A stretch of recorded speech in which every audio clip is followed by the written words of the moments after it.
ദേശീയപാത ബൈപ്പാസിൽ CI office signal underpass യാഥാർത്ഥ്യമായത് BJPയുടെ ശ്രമഫലമായാണെന്ന് നേതാക്കൾ.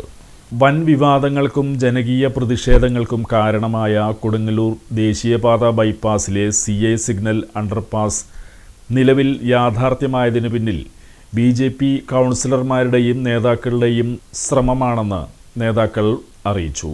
BJPയുടെ മണ്ഡലം ജില്ലാ സംസ്ഥാന നേതൃത്വങ്ങൾ BJP സൗത്ത് ജില്ലാ പ്രസിഡന്റ് AR ശ്രീകുമാർ മുൻകൈയെടുത്ത് സംസ്ഥാന പ്രസിഡന്റ് രാജീവ് ചന്ദ്രശേഖറുമായി ബന്ധപ്പെടുകയും അദ്ദേഹത്തിന്റെ നിർദ്ദേശപ്രകാരം ദേശീയ സമിതി അംഗം PK കൃഷ്ണദാസിന് ചുമതല കൈമാറുകയുമായിരുന്നുവെന്നും കേന്ദ്രമന്ത്രി നിതിൻ ഗഡ്കരിയുമായി കണ്ട് അടിപ്പാതയുടെ ആവശ്യം ബോധ്യപ്പെടുത്തിയതിന്റെ അടിസ്ഥാനത്തിലാണ് അണ്ടർപാസ് യാഥാർത്ഥ്യമായതെന്ന് BJP നേതാക്കളായ മണ്ഡലം പ്രസിഡന്റ് ER ജിതേഷ്, ജില്ലാ general secretary KP Unnikrishnan, KR Vidyasagar, നഗരസഭാ പ്രതിപക്ഷ നേതാവ് TS സജീവൻ, മഹിളാ മോർച്ച നേതാവ് രശ്മി ബാബു, സജീവൻ കൈമാപ്പറമ്പിൽ തുടങ്ങിയവർ അറിയിച്ചു.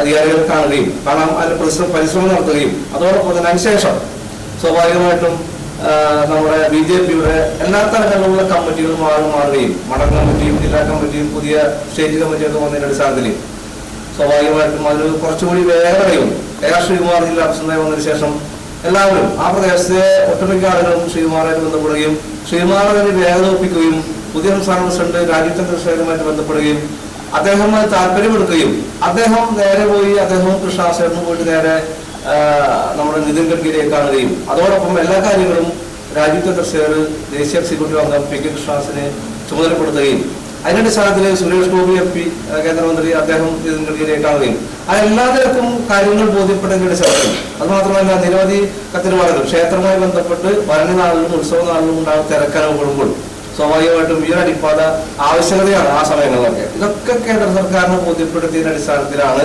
സ്വാഭാവികമായിട്ടും ഇങ്ങനെയുള്ളൊരു ഓർഡർ വന്നിട്ടുള്ളത്. അതുകൊണ്ട് തന്നെ നമ്മുടെ ഇതുമായി ബന്ധപ്പെട്ട് പ്രവർത്തിച്ചിട്ടുള്ള എല്ലാവരും MP സജീവ് ഉൾപ്പെടെയുള്ള BJPയുടെ അന്നത്തെ പ്രസിഡന്റ് ഉൾപ്പെടെയുള്ള എല്ലാവരും അതിനുവേണ്ടി അകമഴിഞ്ഞ രീതിയിലുള്ള സേവനം നടത്തിയിട്ടുണ്ട്, പ്രവർത്തനം നടത്തിയിട്ടുണ്ട്. അത് ഏറ്റവും ശക്തമായി വരണം എന്നുള്ളതാണ്. അതുകൊണ്ട് തന്നെ ആ പടിഞ്ഞാറ് ഭാഗത്തെ കൗൺസിലർമാർ അവിടെ നേരത്തെയും BJP കൗൺസിലർമാരായിരുന്നു, 4 കൗൺസിലർമാരുണ്ടായിരുന്നു.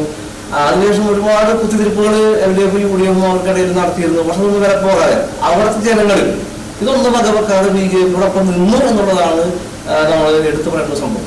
അതുകൊണ്ട് സ്വാഭാവികമായിട്ടും ഈ അടിപ്പാത നേടിയെടുത്തതിന്റെ പൂർണ്ണ അവകാശം അത് BJPക്ക് അവകാശപ്പെട്ടതാണ്. അത് മറ്റാൾ അതൊരിക്കലും അതിനു വേണ്ടിയിട്ട് ശ്രമിക്കേണ്ട ആവശ്യമില്ല. നമുക്കറിയാം, ആദ്യമായിട്ട് കത്തിടപാട് നടത്തിയത് സജീവ് കൈമാപ്പറമ്പിലാണ്. അവസാനവും അദ്ദേഹത്തിനാണ് അതിന്റെ ഓർഡർ വിവരാശയപ്രകാരം കിട്ടിയത്. അതുകൊണ്ട് തന്നെ അദ്ദേഹത്തിന് ഇതിൽ റോളുണ്ട്. മറ്റു BJP നേതാക്കന്മാർക്കും എല്ലാവർക്കും ഇതിൽ കൃത്യമായ പങ്കുണ്ട്. അത് BJP ആണ് ഇതിന് അവകാശികൾ, ഒരു സംശയം ആർക്കും വേണ്ട. ഇനി ആര് അവകാശവാദം ഉന്നയിച്ചു വന്നാലും അതിലൊന്നും ആരും ഇവിടെ അതുമായി ബന്ധപ്പെട്ട ജനങ്ങളൊന്നും അതിൽ വേണ്ട ആവശ്യമില്ല. അതുകൊണ്ട് അദ്ദേഹം ഒഫീഷ്യലായിട്ട് അനൗൺസ് ചെയ്തു. ഇപ്പോൾ നാഷണൽ ഹൈവേ അതോറിറ്റി ഇപ്പോൾ അതിന്റെ പൂർണ്ണമായിട്ടുള്ള കൈമാറിയിട്ടുണ്ട്. ഇതിന്റെ കത്തിടപാടുകൾ നടത്തിയ സജീവൻ കൈമാറലാണ് അതിന്റെ ഓർഡർ ഇതുമായിട്ട് ബന്ധപ്പെട്ടുള്ള അറിയിപ്പ് കിട്ടിയിരിക്കുന്നത്. ബാക്കി ഇതുമായിട്ട് ബന്ധപ്പെട്ടിട്ട് വേറെ ആർക്കും അറിയിപ്പുകളൊന്നും നൽകിയിട്ടുള്ള ഇല്ല എന്നുള്ളതാണ് ദേശീയപാത അതോറിറ്റി അറിയിച്ചിരിക്കുന്നത്.